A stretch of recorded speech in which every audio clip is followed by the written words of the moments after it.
You're on the Six Screens Telenetwork, earning the reputation of giving all the right ingredients, uninhibited, in exposing the hard, cold facts about the Watchtower Society. And now, in Disney. Well, hello everyone. My name is Rick Ferrin, and good Sunday afternoon to you, and Happy New Year, first day of 2023. Well, I'm coming to you from our studios up here in Boston, Massachusetts, and we're glad you're with us today. The other folks on the Six Screens Network had the day off, but we got to bring you the news. We're going to bring you the top stories in the Watchtower for 2022. And boy, we do have a number of them, and maybe you might have even forgot some of them, but we'll kind of jog your memory loose here today as we go through some of these stories. Friends, I have to tell you, the Watchtower did not do that well here in 2022. I must tell you the truth, the Watchtower really had one of the worst years they ever had. And what we're seeing now is they're going into 2023, and I think it's even going to be a worse year. So you'll see what I'm talking about when we go through the news, and we'll bring you right up to speed on what's going on behind the curtains of the Watchtower. Well, let's take a look back. Let's roll the clocks all the way back to last January. Let's see what happened last January in the organization. And I'll tell you what, one of the biggest stories that was coming across the internet was the story of Hines versus Watchtower. Now, that girl's name is Deborah Hines, and she was actually filing a lawsuit started last January against the Watchtower. Hines versus Watchtower. Deborah Hines, she was a former Jehovah's Witness, and she had a real bone to pick with the Watchtower organization. As a matter of fact, her case, I have to tell you, is one of the most heinous, evil cases of sexual perversion that I have ever come across here on the Six Screens Telenetwork. The plaintiff, Deborah Hines, we will refer to her as the plaintiff, was raised a member of the Jehovah's Witnesses. She primarily attended meetings and various congregations in Arizona, and the plaintiff became a pioneer in 1987, 1988. But the problem that we have here, the plaintiff's stepfather, he is the culprit. His name is William Briggs. Brother Briggs, they would call him. And he was actually employed by the Watchtower and the governing body to produce videos at Bethel. Now, due to his position, he really had it made at Watchtower. He was really getting away from murder, with murder. And anyways, they would live half the year in Arizona, and they would split the next half of the year in Brooklyn, New York, where they worked in the video department. Now, they would spend months in New York, and Deborah was at the time just a young girl, somewhere around 11, 12 years old. And she was assigned, of course, to stay in the room with the parents, the mother and the father, who was Jehovah's Witnesses. And what they do is when you're called into Bethel, especially for a pretty special assignment like Brother Briggs had, they have an overseer, an elder that watches over you. And the elder's name was Ted Adams. So he was the overseer watching over the Briggs family, you could say.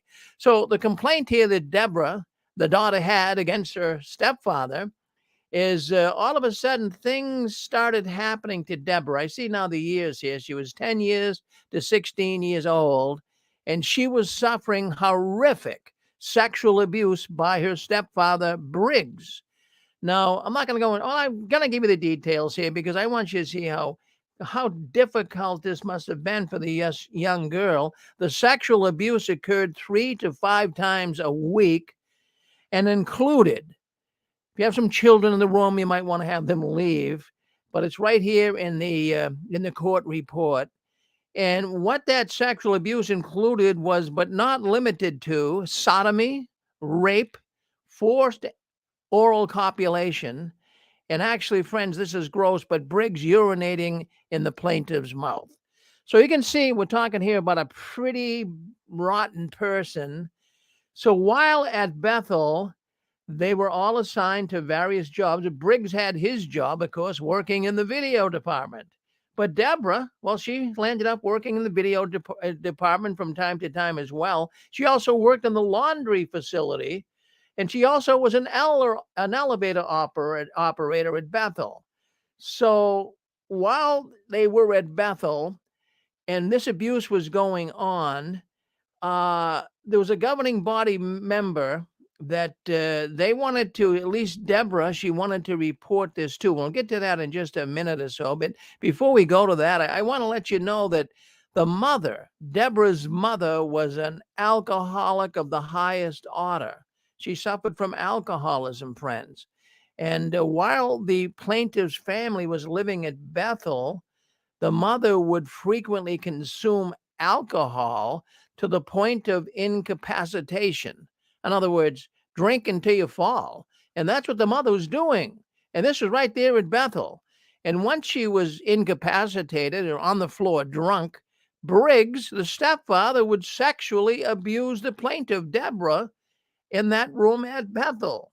Now, in around 1986, the plaintiff reported her sexual abuse to Michael Filia.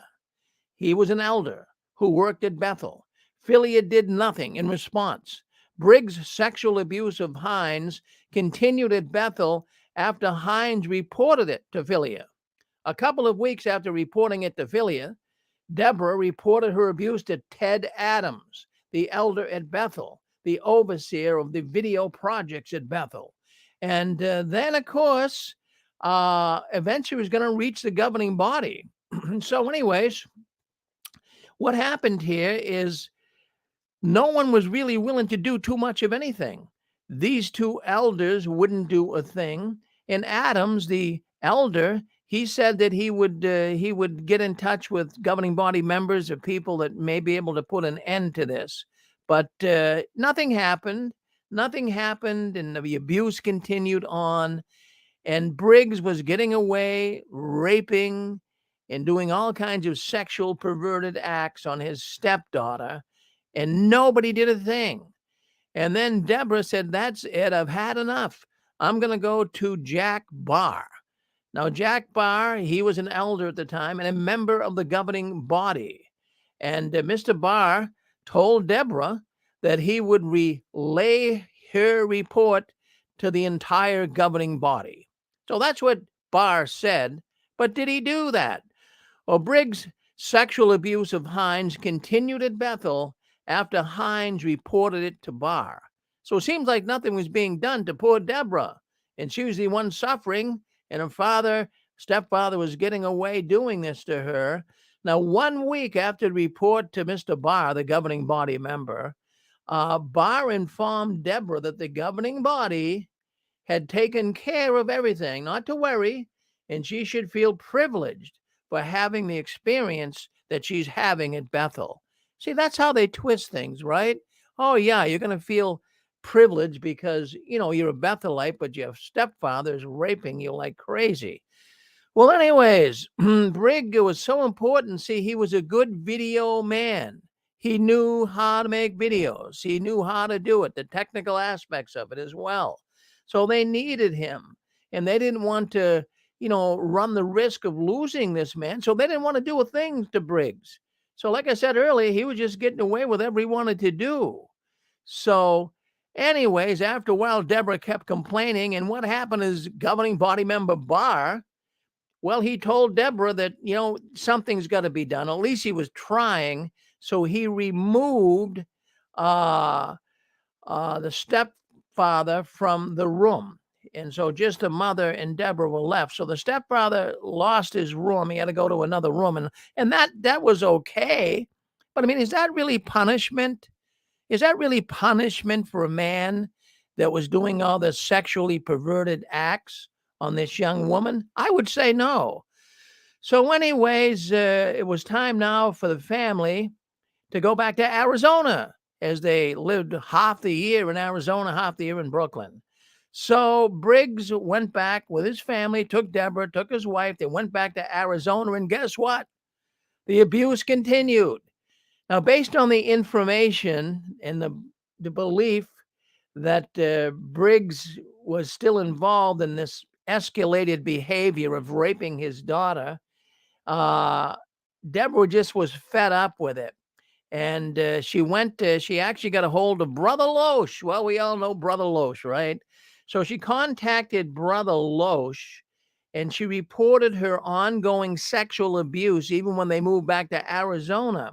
So Loesch responded that he had handled that Briggs, the stepfather, was sufficiently repentant.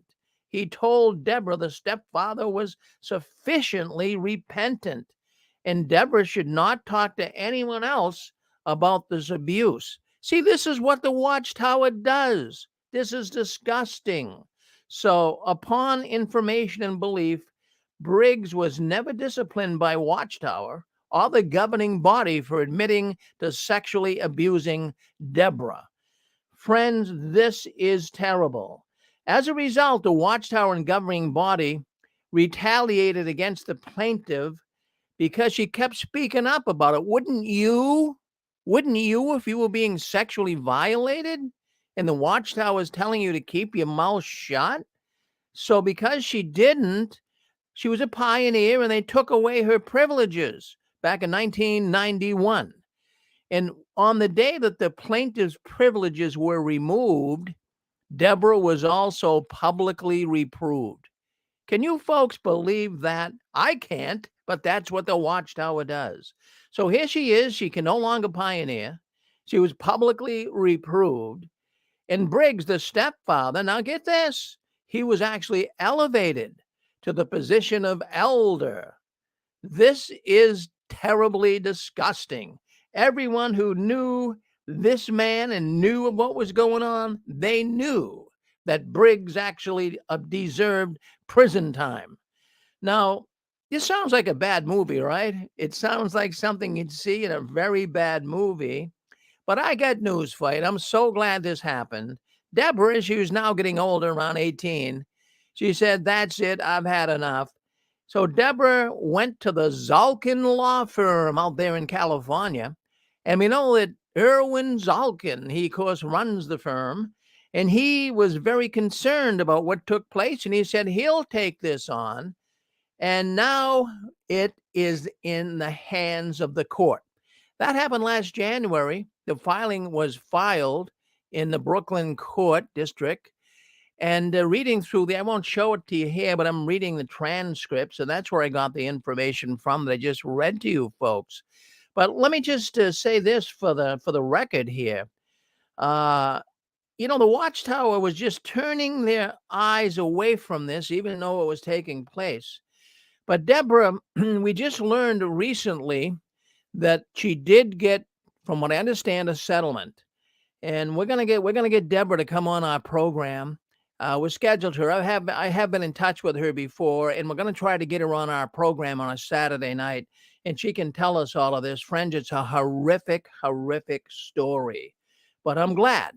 I'm glad that Deborah is finally now going to get justice. And I'm going to tell you something. The reason why the Zalkin law firm took this case on, high-profile case. I would say it's one of the most high-profile cases that I've ever read here in the 16 years of doing Six Screens News. Now, the reason why it's so high-profile is there were governing body people that knew about it. That now becomes a different issue. I'm sure Zalkin's ears perked right up when Deborah told him about this. So we got some governing body members. We at least have Jack Barr. We have some high official elders. Now, as far as Loesch, I'm going to cut him a little slack. Evidently, she contacted Loesch around 88, but I'm not sure he was a governing body member then. I'm not sure because I met him in 2001. I actually got to know Brother Loesch. And I know he was newly appointed there. He was only there a couple of years. So I'm not sure Loesch was a governing body member or not. But he was high enough up. And so wasn't Barr. And so wasn't these official Bethel elders high enough up that something should have been done. So anyways, that's the story. That's the story going back to January. I have to say that's one of the biggest stories for 2022 in the world of the Jehovah's Witnesses. Well, let's move up and see what else we got. Well, back in January, the Jehovah's Witnesses began encouraging all of the Jehovah's Witnesses to take a COVID test. And, the kits were available. You could get the kits. You'd have to buy them. I don't believe they were given to you free, but the government was giving them out. But you know how the witnesses are. I mean, if the governing body was saying to them to take a COVID test, they wouldn't, if the drugstore was out of them, they did probably just because they suck everything up, the governing body says, they probably just spend their own dime to get the kits. So what they're saying here, the governing body, they said they're leaving the decisions up to the family head to decide whether to get the kits or not. Well, whenever the Watchtower comes out with an article like this, you know darn well you better get it or you're going to be a weak witness. So the witnesses were testing themselves like crazy for COVID. And some congregation elders were telling everyone, you must get them, you must get them. So it wasn't up to the witness family head to say whether they're going to do it or not. But I can just imagine what the witnesses were saying when they were getting their COVID test.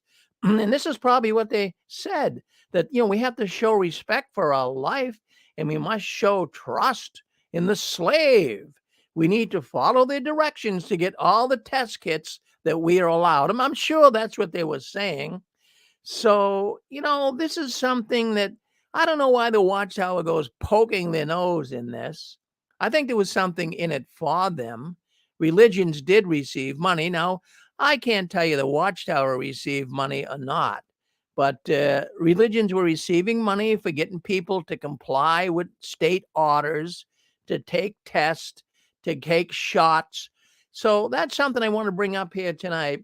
And just wondering what, in goodness name's sake, is the Watchtower button into your medical business for? But they have been doing it with other things like blood transfusions and obviously in the past with organ transplants. So, they'll butt into anything. The Watchtower will butt into anything. They're going to control you from the cradle to the grave. Well, also another thing that happened in January, the elders announced something in the Philippines. There was a directive sent to the Philippines branch. And the reason why I'm bringing this up, because the same directive was sent to the American branch, the USA branch, just this fall. So see, the Watchtower kind of tells you before they tell you. So the European branch last January 2022, they actually received this directive, and it told the elders to consider appointing elders in their 20s. Yeah, you heard me right. Consider appointing elders in their 20s. Now, it's not rare that an elder would be appointed when he's in his 20s, but it does happen. I know some myself, but most are in the 30s and 40s and older, of course. So it's interesting to see that the Philippine branch is being encouraged to do this. And I'm just wondering, what were they thinking about anyways? I mean, the 20-year-olds, I guess they want to get them kind of young. They're fully active. Those that are fully active in the organization, they could certainly be used. But, I got thinking, it's outlined in the scriptures. The Apostle Paul, he outlined in the scriptures what would actually take place for a man to be appointed to a position of oversight. And can you really say that a 20-year-old man is really an older man? That's very debatable. I'm sure there's some 20-year-old men that are pretty mature, but I don't think the Apostle Paul had a 20-year-old man in mind when he said consider older men. So, I think the Watchtower is in trouble. I think that they are being crippled because they're very desperate at getting people to be teachers, elders, getting people to come forth and want to participate with them. So the current batch of elders, we see them dying off. There's a lot of older elders. So they're dying off. So, the Watchtower's got to be able to find some men somewhere. So let's dig into the pool of youth. And the only available group right now would be young men. That's all that's available. And so when they kind of fill the gap and they get all these young men, because there's not a lot of them, what's next? Well, I'm going to give you my opinion. And my opinion If they can't get more men, then what they're going to do is they're going to be merging more congregations to keep enough elders in ministerial roles in place to enforce things.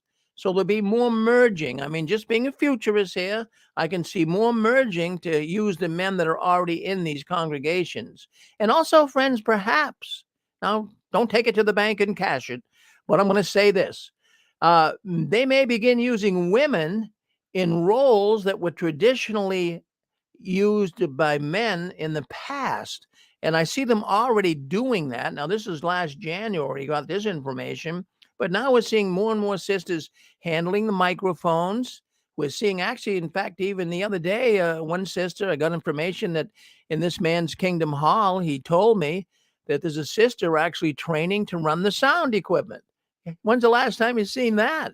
Well, it does happen. It's not totally rare, but I think you're going to see more and more of it. Well, I just wanted to bring this up as well. In January, we had a lot of stories going all the way back to January. But, people, Jehovah's Witnesses, all of us were cooped up. We really couldn't do much. Sometimes we had to kind of shelter in place, as they would say. We had to wear our mask, and there was still a lot of rules on COVID. And a lot of the witnesses, I mean, all of the witnesses were encouraged not to go out and service. So what they were doing is writing letters. They were writing letters, and they were telephone witnessing. And they would write more and more and more letters. And then when they would run out of people to write to. So what do? Well, they did something that many witnesses did back in the 1980s. They call it cemetery work. Yeah, cemetery work, witnessing to people that are visiting cemeteries. Now, they couldn't go out and physically meet people in the cemetery because of COVID, but they were finding obituaries online. And when they did that, they started writing to people who just lost loved ones and telling them they can see their loved ones again in a new world. Well, you know that game, right? But I'll tell you what, they got in big time trouble. Big time trouble. What I'm going to do is I'm going to play a video for you. Let me see if I can't get this video up, get the right one.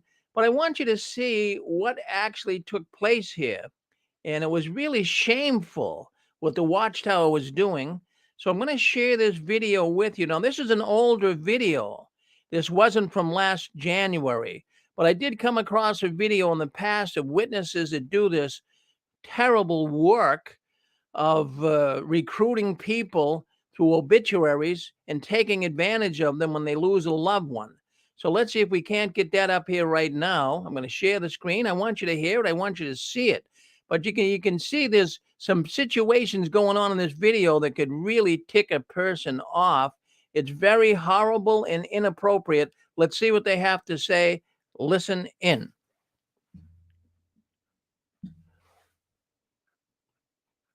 Reached out to Action News Jax. He says Jehovah's Witnesses started sending him letters to his family and church after reading his daughter's obituary. New at 6, Action News Jax Katie McKee is live in San Marco. And Katie, his father says he found the letters offensive. Yeah, John, he also described them as inappropriate. He received the first one to his home only weeks after his daughter had passed away and received the second to his church here in San Marco.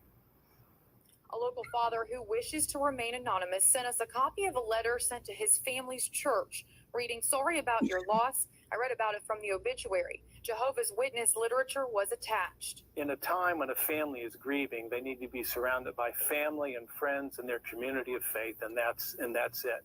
That's not a time for a person to proselytize, their views. He tells me it's the second time his family received a letter like this. Something similar came to his home in January, shortly after he lost his daughter. We found a tract from the Jehovah's Witnesses that I thought was just horribly inappropriate. The most recent letter was signed by an Eva Robinson.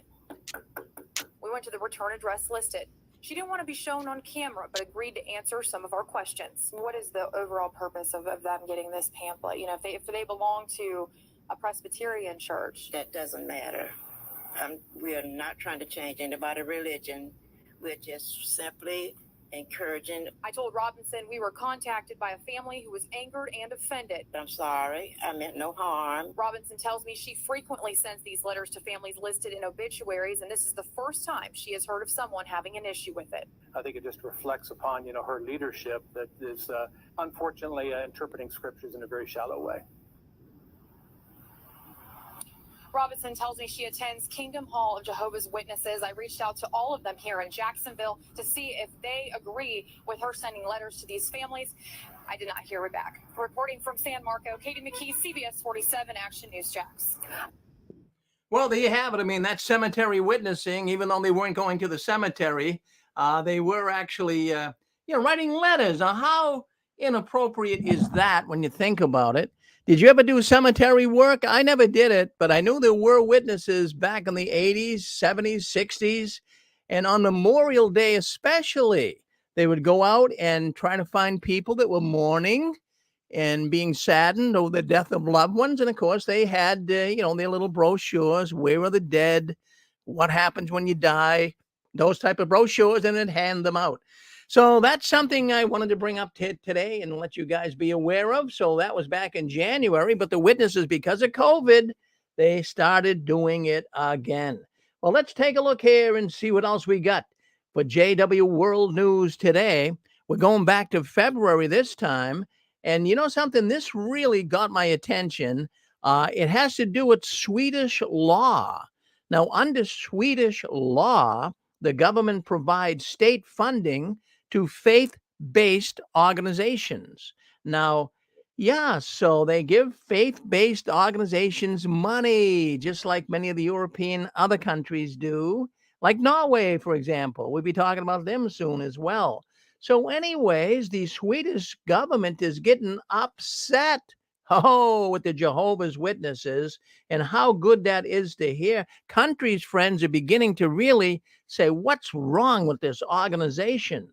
So Swedish government is saying that Jehovah's Witnesses are not upholding and strengthening the fundamental values of the Swedish people.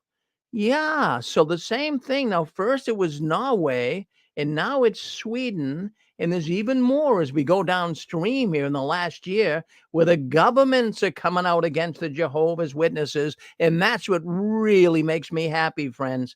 You might be able to pick on an apostate, call us mentally diseased, call us agents of the devil, or whatever term you want to use, but don't pull that on the government, because they're watching your Watchtower, and it looks like they're going to be coming down your path very, very shortly.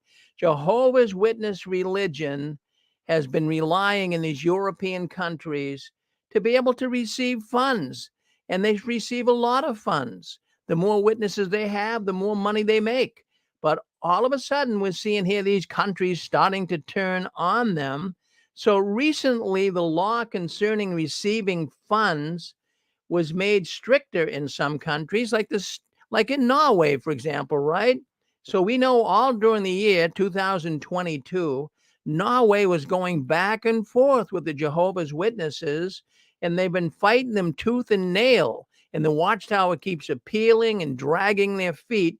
But right now, as we stand, and we'll get more into Norway's story later, but right now, as we stand, the Watchtower's it's on a holding pattern. They don't want to lose that $2 million a year, but Norway isn't budging, and they're trying to get it through the court systems and through the right people in charge of humanitarian rights. But now we have Sweden, we have got Belgium, we have got Norway. We've got these countries. Iceland, too, by the way, is also doing the same thing. So we see all these countries that are saying enough is enough. Watchtower, you're not treating your people properly. But of course, we've known that for years, right? Yes, we have. All right, let's take a look at February again. Let's take a look here and see the fear-mongering news that was coming across jw.org. And I don't know if you folks get in there or not and look at the news on jw.org. I do it because of the broadcast. But back in February, there they went with their fear-mongering. And a big headline, as soon as you opened up jw.org right there on the home page, Russia invades Ukraine. Boy, the witnesses had a lot to say about this one. Yes, they do. And every time there seems to be some major event, whether it be COVID, whether it be the election, whether it be war, they have to get the headline and they try to capitalize on it. Now, they say that Russia invades Ukraine the early morning hours of February 24th, 2022. And it says Russia began a military invasion of Ukraine despite the efforts of world leaders to avoid war. So here we have Russia now invading Ukraine. But guess what? The Watchtower is going to make a really big deal out of this. And why don't you think they wouldn't? Don't you think for a second they wouldn't? They're going to make this a really big story because they're going to tell you this is all fulfilling biblical prophecy. Nation against nation, kingdom against kingdom. You guys know in Matthew, the 24th chapter, geez, those were your flagship scriptures that we all use going door to door. Oh, we're living in the last days. Take a look at Matthew, the 24th chapter. So there you have it. And so they really took a big advantage of it. And that's what the Watchtower does. They want to fearmonger. They want to scare the witnesses to death. Armageddon's around the corner. You guys better get rolling and you better be on our side. All right, let's take a look at March. Let's see what went on in March of 2022. The theme of the governing body update. Yeah, they have these updates. You guys know it on their JW streaming. And anyways, they had an update. And of course, it's bad news. We know that's what the Watchtower does, is they kind of thrive on bad news, just like that story in Ukraine, because bad news makes the Watchtower money. Don't you ever forget it. And even when we were going door to door, didn't we even kind of bring up negative things? Well, we might come up to the household and say, oh, what a beautiful garden you have. Boy, you have a nice lawn. But then when we get right into our negative mode that they taught us, we would go into, boy, did you hear about the murder down the street the other night? Wasn't that terrible that Walgreens got robbed 3 times last week? We'd deal with negatives, and then the person would get the person to agree with us. That's all you need. They would agree with us and say, wouldn't you like to see better times? Wouldn't you like to see a better world, Mrs. Jones? And of course, they would say, oh, yes, that'd be wonderful. So that's how the witnesses work. They thrive on bad news. Yes. So more fear mongering. That's what you've got here. And they're telling you to avoid in March, right there on that JW streaming, Mark Sanders, and he's a governing body member. He comes across and says, avoid satanic propaganda and remain loyal to God's kingdom. So what is satanic propaganda? You know what it is. Satanic propaganda has to deal with apostates. We're the ones that are giving them satanic propaganda, right? At least that's what the witnesses feel. So this update, and I've been seeing them all year long, all they're doing is ranting and raving to the witnesses to stay away from Satan's agents, stay away from the ridiculers of truth, stay away from the apostates. Almost every article in the Watchtower study articles this year, and I've been monitoring them and watching them, almost every one of them had something to say about stay away from apostates. And you know, these guys come on, this Mark Sanderson and Jeffrey Jackson and Tony Morris and Garrett Loesch and the rest of them. And what it is I see right through their fake enthusiasm. Do you see through it? Do you believe these guys? They're making it very enthusiastic because they know enthusiasm is contagious. But I can read right through it, and they are constantly reminding the witnesses that the ongoing war, the global pandemic, natural disasters, boy, you brothers and sisters have got to stay close to the organization because we're here to help you.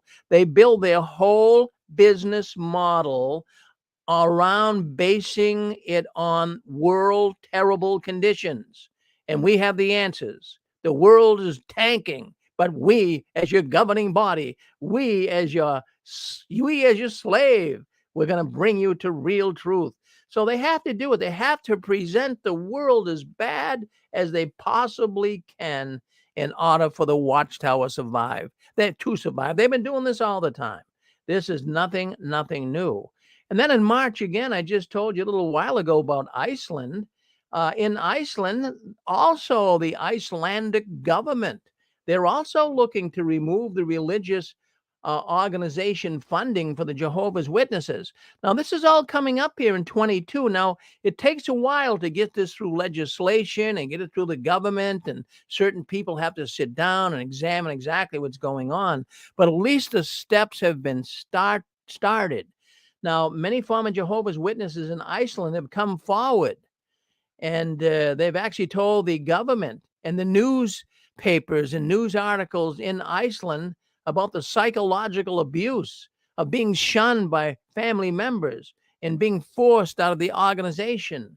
And they're beginning to tell their stories in these countries like they are in Iceland right now. So Iceland is looking very seriously at perhaps even defunding the Watchtower organizations. Now, this finding that, it's just not a few witnesses here or there coming forward.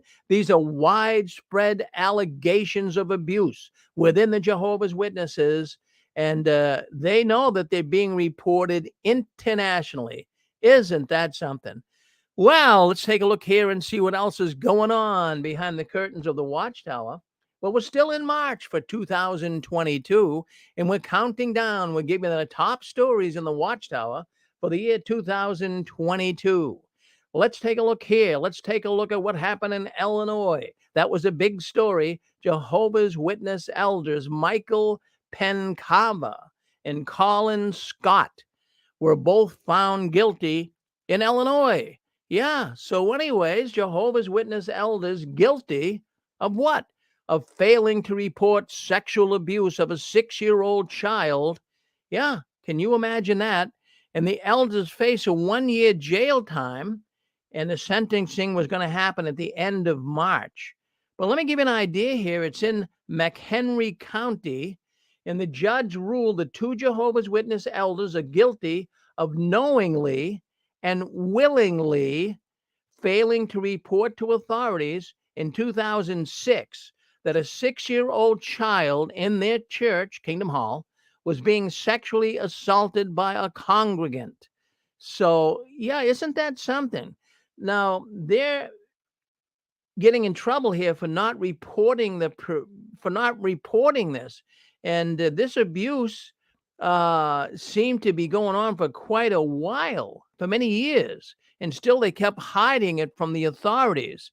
Now, Hernandez Pedraza, he's the one that actually was the abuser. He's the one that actually abused this young child. But those other 2 men that we mentioned to you, Scott and Pedraza, they actually, Pencava, that they were the ones that covered it up. So the state of Illinois, they were quite concerned about it. And even Michael Pencava, he was 72 at the time that this was all taking place. And Colin Scott, the other elder, he was 88. So, of course, Colin Scott was concerned that he's kind of old to go to jail, right? But I wouldn't say so. I would say covering child molestation up, there should be no limit on age. So, anyways, he was trying to get off on that. But they were found guilty of a criminal misdemeanor by violating provisions of the state mandatory reporting law. So they did not report that this was going on in their congregation. So anyways, they claimed, according to the lawyer that they had from Watchtower, he was claiming that they were protected under clergy penitent privileges. So what's that mean? That means that, like in the Catholic Church, there's a confession booth. You go into the confession booth and you tell the priest what happened, how you sinned. Well, this priest doesn't have any obligation, or there's no law that makes him say what took place, regardless of what it was. So they were trying to get the same protection the Catholic Church has, claiming they have clergy penitent privilege. Well, the judge really didn't buy it. You didn't buy it, but they did get they did get sentenced at the end of the month. Now, I'm going to tell you, this is really disgusting. And I remember even talking about this on JW World News. Well, what would you do if you were the judge and you had these two elders covering up child molestation and the young girl was getting molested left and right and nobody was saying a thing, it was all being covered up, and they continued to do this for years, covering it up? What would you do? What would you do? Would you give the elders a stiff sentence? Well, I think I would. I would say at least a year, maybe 2 years in jail. Well, that's what they were thinking when they went into the court on the 25th of March to get sentenced. But much to my surprise, it was just absolutely ridiculous. Absolutely ridiculous, the sentence that they got. Let me tell you what the sentence was. Well, they thought they were going to be sent to jail. And the sentence here was very, very light. The judge sentenced Pencarver and Scott for covering up and not reporting the child molestation to 1 year of supervision. Yeah, 1 year of supervision. So, okay, every month you go down to the parole officer. And also, these poor guys get the big sentence here. They got 10 hours of public service and were ordered to pay a little over $1,000 in court fines and fees. That's kind of light, isn't it? That's light, very, very light. They should have got a lot more than that. But that's what goes on sometimes in these court systems. But let me just explain this to you. Pencarver and Scott, they had to get 10 hours of public service. And now this is where it even got worse. Where do you think they spent the 10 hours of public service? You guessed it, at the Kingdom Hall. The judge actually had them work at the Kingdom Hall, cleaning the driveway, taking out the garbage, vacuuming the rugs. Is that public service? I mean, these elders were used to doing that, right? So, I mean, how crooked is that? So that story really caught my attention and really was disgusting to me. Well, anyways, what happened in April? What happened in April of 2022? Well, let me tell you what happened in April of 2022. I went protesting. I love protesting. You guys know that. And what we did is we went to the Kingdom Hall on Memorial Night. It was April 15th, 2022. And we went to the Kingdom Hall, and my friend Norman LaRoe, who is a Christian man, and he also has feelings against the Watchtower. He's an activist of the highest order. So we went down to the Kingdom Hall, and we actually protested. Now, what I'm going to do, I do have a little clip of that. I would like you to see it. So him and I went down. You don't need a whole lot of people, by the way. And what I'll do is I'll show you parts of this, and we'll fast forward. And it's Norman and I in the back of a van. Let's just stop it right here. I'm going to get you so you can see it on Facebook. And if you're on YouTube, you'll see it as well. So let me just get this up here so I can share the screen. Yeah, we went down April 15, 2022. And I'll tell you what, it's always good when we go protesting. You get that adrenaline rush. Take a look. We'll show you what happened and how Norm and I protested that night. Listen in. Which around an area, we're mostly around a white area. So I thought was very interesting. They did take a look a lot at our signs in the past. They would try to ignore our signs, but this year they've been doing a lot of looking, and we're very encouraged by it. Very encouraged. Oh, very good, Norman. You kind of hold the phone here as we talk in that as well. Yep. And hopefully people can hear us. You can hold that close to my mouth if you like. Sure. But anyways, I'm going to see if I can't get you guys a picture here of the Kingdom Hall. Well, I'll span forward. You can see the hall here. Let me show you the hall.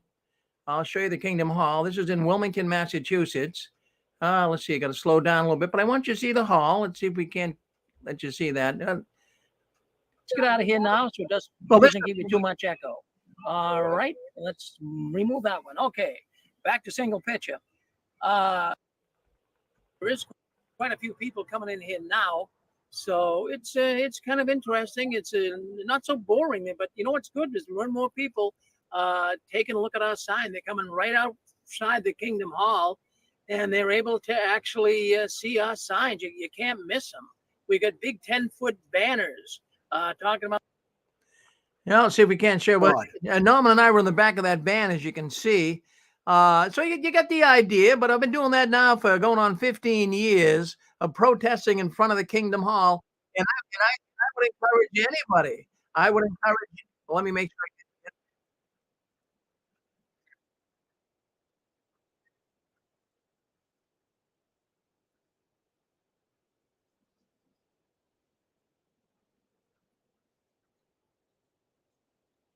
All right, well, that was Norman. But, anyways, that's what you do. And why don't you guys try it sometime? Try protesting. I think you'd really enjoy it. All right, so let's take a look at what went on in May. The Watchtower, well, of course, they get their Watchtower articles ahead of time, right? Well, we have in the July 22nd Watchtower that came out in May. They always print them ahead of time, as we say. Now, Jesus, according to this Watchtower article, he's directing the governing body on how to deal with COVID. And that really was something else.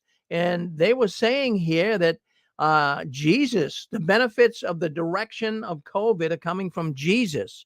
So, I mean, the witnesses felt they were benefited because the governing body had them wearing masks, the governing body had them distancing, and all the things that you heard about. And so they feel like they were blessed. And the governing body says that it was Jesus. It was Jesus that actually told them all the instructions that they needed to keep the witnesses safe. Well, how can you believe that?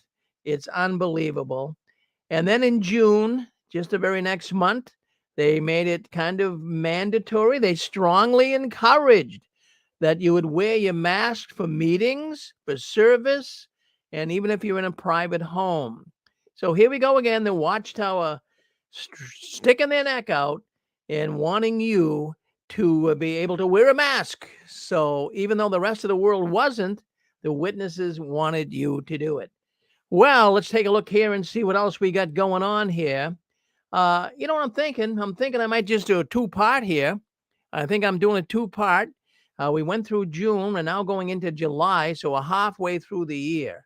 I think I'll do the rest of this maybe tomorrow on our Six Screens Telenetwork. So why don't we do that tomorrow? And I'll have part 2 of the top stories in the Watchtower. But I want to thank everyone for coming in here tonight and being with me. And I wish you guys all the best for the new year, as I say.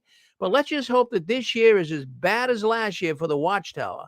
And I'll come back again tomorrow sometime with part 2 of 2022 top stories in the Watchtower.